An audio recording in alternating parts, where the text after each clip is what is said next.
አብርሃምን ተውት። ምን አለ የተወሰነ ጊዜ ብትሰጡት በቃ ራሱ አስቦ ነገሮችን ይመለሳል ወደ ራሱ። አሁንም እኮ ወደ ራሱ እየተመለሰ ያለበት መንገድ ነው ያለው። ሰላም ሰላም፣ ጤና ይስጥልኝ። እንዴት ናችሁ? ለዚህ ቻናል አዲስ ከሆናችሁ ሰብስክራይብ በማድረግ ቤተሰቦቼ እንድትሆኑ ጋብዛለሁ። ቪዲዮ ላይክ በማድረግ ጀምሩት። እንዲሁም ቪዲዮን አይታችሁ ስጨርሱ የእናንተን ሀሳብ አስተያየት ኮሜንት ላይ አስቀምጡልኝ። እንግዲህ ዛሬም እንደተለመደው በአዲስ ቪዲዮ መተናል። እንግዲህ ትናንት የተለቀቀ አንድ ቪዲዮ ነበር።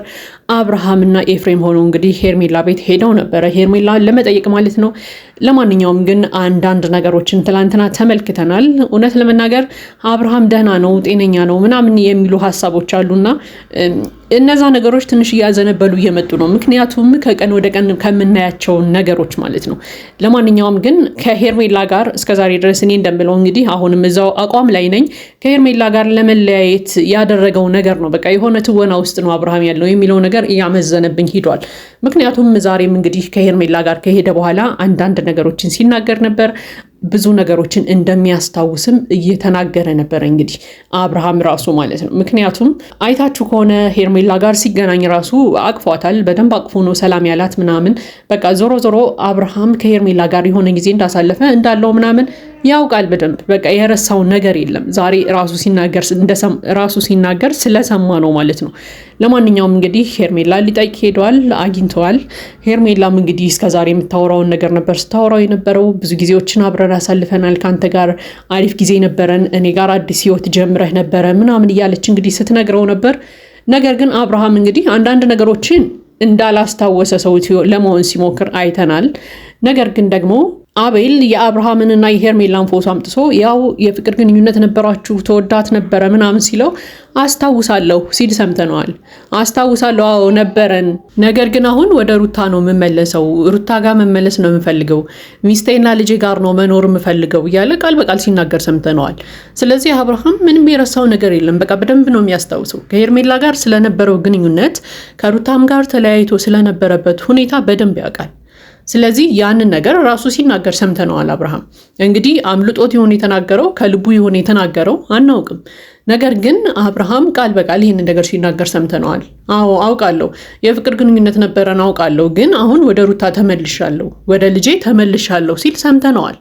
ስለዚህ አንዳንድ ጊዜ አብርሃምን ትውት ብታረጉት መልካም ነው። በቃ እነ አቤል ምናምን አሁን ውክብ ሲያደርጉት ነበር። በቃ አንተና ሄርሜላ ናችሁ ጓደኛ የነበራችሁት፣ ቀለበት አስረህላታል ምናምን፣ እርጉዙን አለሃለች አሁን ምናምን የሚሉ ነገሮችን ራሱ ሲናገሩ ነበርና አብርሃም ያውቃል፣ የረሳው ነገር የለም። በቃ ወይ አውቆ እያስመሰለ ነው ከሄርሜላ ጋር መለያየት ስለፈለገ እንጂ በጥቅሉ ግን አብርሃም ምንም የረሳው ነገር የለም። በቃ ሁል ጊዜ የሆነ ነገር ሲናገር እንሰማዋለን። እንግዲህ እያመለጠው ይሁን የሚናገረው አናውቅም።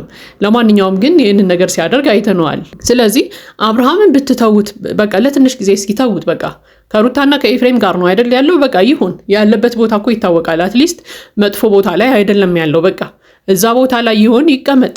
በቃ ሚስቱ ናት ሩታ፣ ልጁ ልዑል አለ፣ ልጁን ይንከባከብ፣ እዛው ሩታ ጋር የሆነ ጊዜ ያሳልፍ ምናምን። በቃ አለቀ። በጊዜ ሂደት ነገሮች እየተስተካከሉ ሊሄዱ ይችላሉ በራሳቸው ጊዜ ማለት ነው። ስለዚህ እስኪ አብርሃምን ከማዋከብ ምናምን ውጡ።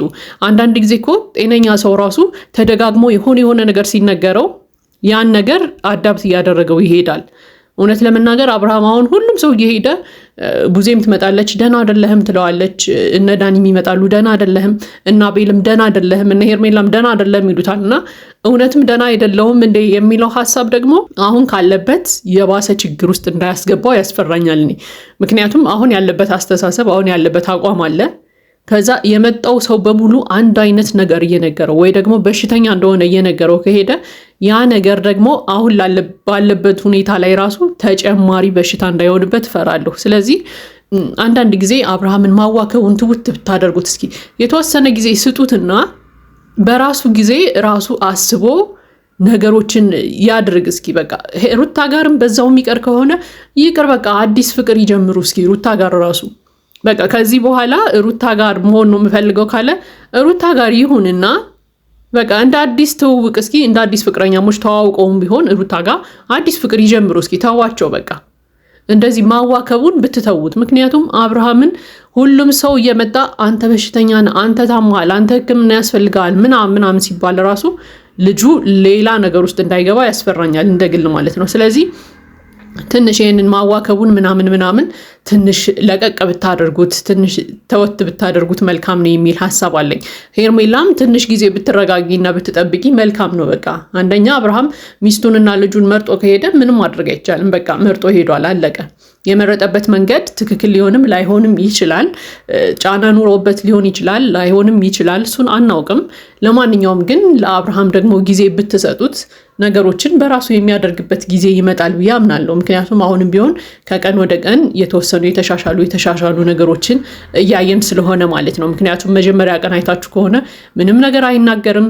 የሆነ ጥያቄ ሲጠየቅ ራሱ እና ኤፍሬም ነው ዞሮ የሚጠይቀው ምን ልበላት ምን ልመልስላት ምናምን እያለ ነበርና አሁን ከባለፈው ጀምሮ ነገሮችን በራሱ ሲያደርግ ጥያቄ ለሚጠየቀው ጥያቄ እንግዲህ መልሶችን ሲሰጥ ምናምን እያየን ነው አብርሃምንና በቃ አንዳንድ ጊዜ ነገሮችን ትውት ብታደርጉት በቃ አብርሃም ጋር ያለውን ነገር ብትተውለት እስኪ እነ ሩታና ኤፍሬምም እንግዲህ የሆነ ነገር አድርገውታል ካልንም እስኪ እነሱ መጨረሻቸው ምንድነው የሚለውንም እስኪ በቃ አብርሃምን ወደ ሩታ ቤት አስገብተውታል። ከዛ በኋላስ ምንድነው ሊያደርጉት የሚችሉት የሚለውን ነገር እስኪ መጨረሻውን እንይና በቃ እስኪ አብርሃምን ተውት፣ ከአብርሃም ራቁ እስኪ የተወሰነ ጊዜ በቃ። ምክንያቱም መቼም ህይወቱን ሊያሳጣ የሚችል ነገር ያደርጉበታል ብዬ አላምንም ኤፍሬምና ሩታ። ምክንያቱም በቃ ኤፍሬም የፈለገ ቢሆን ወንድሙ ነው።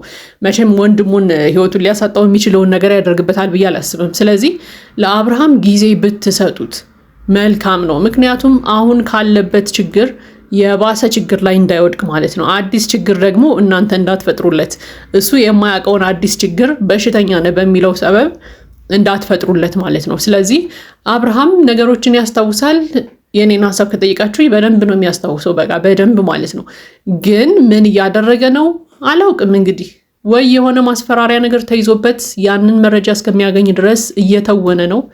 አለበለዚያም ደግሞ ከሄርሜላ ለመለያየት ፈልጎ ይሄንን አይነት ስታይል ተጠቅሞ እንግዲህ የታመመ ነገሮችን የረሳ ማያገናዝብ ምናምን መስሎ እንግዲህ ከሄርሜላ ሊለይ ፈልጎ ይሆን አናውቅም። እሱን እንግዲህ የሚያውቁት ሶስቱ ሰዎች ናቸው፣ ሩታ፣ ኤፍሬም እና አብርሃም ማለት ነው። ስለዚህ እንግዲህ ሩታ እውነቱን አወጣች፣ ሩታ እውነቱን ተናገረች ተብለን እንግዲህ የሩታን ሀሳብ እስከምንሰማ ወይ ደግሞ ኤፍሬም እውነቱን አወጣ፣ ኤፍሬም እውነቱን ተናገረ ተብለን እንግዲህ የኤፍሬምን ሀሳብ እስከምንሰማ፣ አለዚያም ደግሞ አብርሃም እውነቱን አወጣ ተብለን እንግዲህ የአብርሃምን ሀሳብ እስከምንሰማ ድረስ እከሌ ነው ይሄንን ነገር ያደረገው የማለት መብቱም ስልጣኑም የለን። ምክንያቱም አናውቅም። በቃ ማናችንም ውስጣቸው ያለውን እነሱ ያሰቡትን ሀሳብ አናውቅም። ነገር ግን አሁን ላይ እስከምናውቀው ወይ ደግሞ ካየነው ነገር ተነስተን ግን አብርሃም ነገሮችን አያስታውስም ለማለት ግን ያስቸግረኛል እኔ እንደግል። ምክንያቱም ከሄርሜላ ጋር ያለውን ግንኙነት አስታውሷል። በቃ አዎ አንቺ ጋር ግንኙነት ነበረን ግን ወደ ሚስቴ ተመልሻለሁ ሲል ሰምተነዋል። በቃ ተመልሷል፣ አለቀ። ባለፈውም እኮ ዳኒን አንተ ከመቼ ጀምሮ ነው ለኔ ጥሩ ሰው ይሆንከው? አንተ ከመቼ ጀምሮ ነው ለኔ ማሰብ የጀመርከው? ያለው እኮ ሰምተናል አይደል እንዴ? ስለዚህ አብርሃም ነገሮችን በደንብ ነው የሚያስታውሰው፣ ግን ደግሞ እንደማያስታውስ ሰው እየሆነ ነው ያለው። ያንን ለምንድን ነው ያደረገው የሚለውን እንግዲህ ምክንያቱን ወደፊት የምናውቀው ነው የሚሆነው።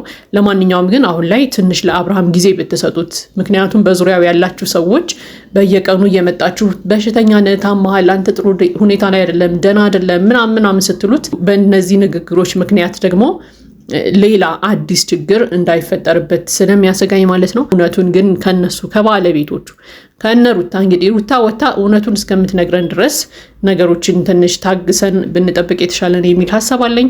ለማንኛውም ይሄ የኔ ሀሳብ አስተያየት ነው። የእናንተን ሀሳብ አስተያየት ኮሜንት ላይ ያስቀምጡልኝ።